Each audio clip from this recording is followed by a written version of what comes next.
ಎಲ್ರಿಗೂ ನಮಸ್ಕಾರ. ನಮ್ಮ ಅಡುಗೆ ಚಾನೆಲ್ಗೆ ಸ್ವಾಗತ. ಇವತ್ತಿನ ವಿಶೇಷ ಮೆದುವಾದ ಮೃದುವಾದ ರವೆ ಮಸಾಲ ಇಡ್ಲಿ ರೆಸಿಪಿ. ಇನ್ಸ್ಟೆಂಟ್ ರವೆ ಇಡ್ಲಿ ರೆಸಿಪಿ ಕೇವಲ 15 ನಿಮಿಷದಲ್ಲಿ ಮಾಡ್ಕೋಬಹುದು. ಆಮೇಲೆ ಇದರಲ್ಲಿ ಏನು ವಿಶೇಷತೆ ಅಂದ್ರೆ ಇದನ್ನ ಮಾಡ್ಲಿಕ್ಕೆ ಅವಲಕ್ಕಿ ಆಗ್ಲಿ ಮೊಸರನ್ನಾಗ್ಲಿ ಉಪಯೋಗ ಮಾಡ್ತಾ ಇಲ್ಲ. ಇದು ಪಿಟ್ ರವೆ 1 ಗ್ಲಾಸ್ ಅಷ್ಟು ಅಥವಾ ಸುಮಾರು 1/4 kg ಅಷ್ಟು. ಇದು ಚೆನ್ನಾಗಿ ಮ್ಯಾಶ್ ಮಾಡಿ ಅಂದ್ರೆ ನುಣ್ಣಗೆ ಮಾಡಿ ಇಟ್ಕೊಂಡಿರೋ ಮಿಕ್ಕಿರೋ ಉಳ್ದಿರೋ ಅನ್ನ ಯಾವಾಗಲೂ ಮಿಕ್ಕೋದ್ರೆ ಚಿತ್ರಾನ್ನ ಮಾಡ್ಕೋತೀವಿ. ಚಿತ್ರಾನ್ನ ಬೇಸರ ಆದಾಗ ಇದನ್ನು ಕೂಡ ಟ್ರೈ ಮಾಡ್ಬೋದು, ಅಥವಾ ಚಿತ್ರಾನ್ನ ಇಷ್ಟ ಇದ್ರೆ ಅದನ್ನು ಕೂಡ ಟ್ರೈ ಮಾಡ್ಕೊಂಡು ತಿನ್ಬೋದು. ಇದು ಕೂಡ ಸುಮಾರು 1 ಗ್ಲಾಸ್ ಅಷ್ಟಿದೆ. 1 ಗ್ಲಾಸ್ ಅಷ್ಟು ಮ್ಯಾಶ್ ಮಾಡಿ ಇಟ್ಕೊಂಡಿರೋ ಅನ್ನ, 1 ಗ್ಲಾಸ್ ಅಷ್ಟು ರವೆ. ಈಗ ಸ್ವಲ್ಪ ನೀರನ್ನ ಹಾಕೊಳ್ತಾ ಚೆನ್ನಾಗಿ ಕಲಿಸ್ಕೋಬೇಕು. ಸೌಟಲ್ಲಿ ಕಲಿಸ್ಲಿಕ್ಕೆ ಕಷ್ಟ ಆಗುತ್ತೆ, ಅದಕ್ಕೋಸ್ಕರವಾಗಿ ನಾನು ಕೈಯಲ್ಲೇ ಕಲಿಸ್ಕೋತಾ ಇದ್ದೀನಿ. ಚೆನ್ನಾಗಿ ಹೊಂದ್ಕೊಳ್ಳಿ ಅಂತ ಮಿಕ್ಸಿಯಲ್ಲಿ 1 ರೌಂಡ್ ಹಾಕೋತಾ ಇದ್ದೀನಿ. ಕೇವಲ 10 ರಿಂದ 15 ಸೆಕೆಂಡ್ ಅಷ್ಟೇ. ಈ ಸ್ಟೆಪ್ನ ಸ್ಕಿಪ್ ಮಾಡಿದ್ರು ಕೂಡ ಪರವಾಗಿಲ್ಲ, ಅಥವಾ ತುಂಬಾನೇ ಹೊತ್ತು ಕಲಿಸ್ಕೋಬೇಕು, ಟೈಮ್ ವೇಸ್ಟ್ ಆಗ್ತಾ ಇದೆ ಅಂದಾಗ ಈ ಸ್ಟೆಪ್ನ ಫಾಲೋ ಮಾಡ್ಕೋಬಹುದು. ಅಥವಾ ಸುಮಾರು ಜನಕ್ಕೆ ಅನ್ನ ರುಬ್ಬೋದು ಇಷ್ಟ ಇರಲ್ಲ, ಅವರು ಕೂಡ ರುಬ್ಲಿಲ್ಲ ಅಂದ್ರೂ ಕೂಡ ಪರವಾಗಿಲ್ಲ. ರುಚಿಗೆ ತಕ್ಕಷ್ಟು ಉಪ್ಪು. ಇಡ್ಲಿ ಹಿಟ್ಟದಲ್ಲಿ ಇರಲಿ, ತುಂಬಾನೇ ಜಾಸ್ತಿ ಗಟ್ಟಿನೂ ಬೇಡ ಅಥವಾ ತುಂಬ ಜಾಸ್ತಿ ತೆಳುವಾಗೂ ಬೇಡ.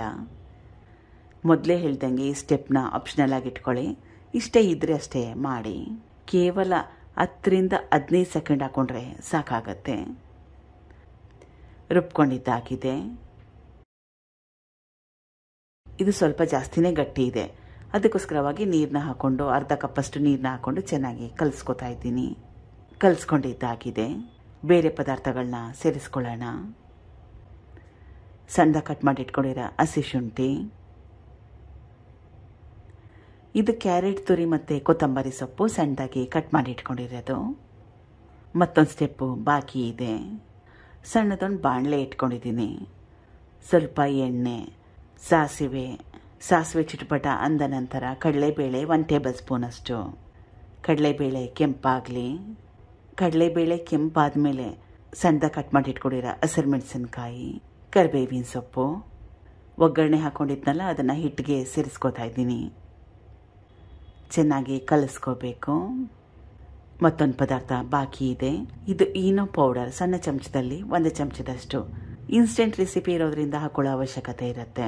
ಹಾಕೊಳ್ಳಿಲ್ಲ ಅಂದರೆ ಇಡ್ಲಿ ತುಂಬಾನೇ ಜಾಸ್ತಿ ಗಟ್ಟಿಯಾಗಿ ಬರುತ್ತೆ, ಚೆನ್ನಾಗಿ ಬರಲ್ಲ. ಅಥವಾ ಇದೇ ಹಿಟ್ಟಲ್ಲಿ ದೋಸೆ ಕೂಡ ಮಾಡ್ಕೋಬೋದು. 6 ರೂಪಾಯಿದು 1 ಸ್ಯಾಶೆ ಬರುತ್ತಲ್ಲ, ಅದನ್ನು ಫುಲ್ ಸೇರಿಸ್ಕೋಬೇಕಾಗತ್ತೆ. ಈನೋ ಪೌಡರ್ನ ಹಾಕೊಂಡ್ಮೇಲೆ ಅದ್ರ ಮೇಲೆ ಸ್ವಲ್ಪ ನೀರನ್ನ ಹಾಕೊಂಡು ಚೆನ್ನಾಗಿ ಕಲಿಸ್ಕೋಬೇಕು. ಕಲಿಸ್ಕೊಂಡಿದ್ದಾಗಿದೆ. ತೋರಿಸ್ತಾ ಇರೋದು ಪರ್ಫೆಕ್ಟ್ ಆಗಿರೋ ಕನ್ಸಿಸ್ಟೆನ್ಸಿ. ಇಡ್ಲಿ ಪ್ಲೇಟ್ಗಳಿಗೆ ಎಣ್ಣೆನ ಸವರ್ಕೊಂಡು ಸ್ವಲ್ಪ ಕ್ಯಾರೆಟ್ ತುರಿ ಕೊತ್ತಂಬರಿ ಸೊಪ್ಪನ್ನ ಸೇರಿಸಿಟ್ಟಿದ್ದೀನಿ.